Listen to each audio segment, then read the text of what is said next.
کاملین کی آہ رائگاں نہیں جاتی۔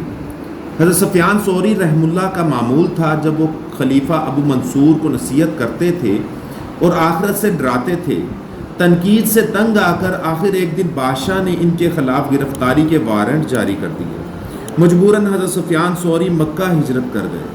ادھر ابو جعفر منصور حج پر روانہ ہوا اور راستے میں اسے معلوم ہوا کہ سفیان ثوری رحم اللہ بھی مکے میں موجود ہیں، تو اس نے کچھ لوگوں کو آگے بھیجا اور ان سے کہا کہ سفیان ثوری رحم اللہ تمہیں جس حال میں بھی ملے ان کو پکڑ کر پھانسی پر لٹکا دے۔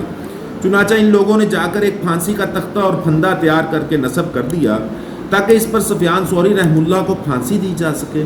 اس وقت حضرت سفیان ثوری رحم اللہ مسجد حرام میں تشریف فرما تھے جب لوگوں نے بتایا کہ ابو جعفر منصور آ رہا ہے اور آپ پہاڑوں میں جا کر چھپ جائیں۔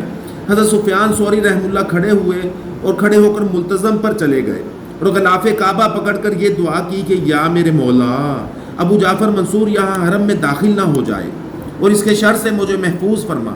ادھر خلیفہ ابو جعفر منصور جنت المولا قبرستان کے ہاں گھوڑے سے اچانک گر گیا، گھوڑے کو ٹھوکر لگ گئی اور اسی وقت اس کا انتقال ہو گیا۔ چنانچہ مکہ معظمہ میں اس وقت حضرت سفیان ثوری رحم اللہ سے کوئی بڑا عالم موجود نہ تھا، تو خانہ کعبہ میں اس کی نماز جنازہ کی امامت حضرت سفیان ثوری رحم اللہ نے فرمائی۔ اس طرح کے کاملین کے واقعات سننے کے لیے ہمارے چینل کو لائک کریں، سبسکرائب کریں اور بیل کا آئکن لازمی دبائیں۔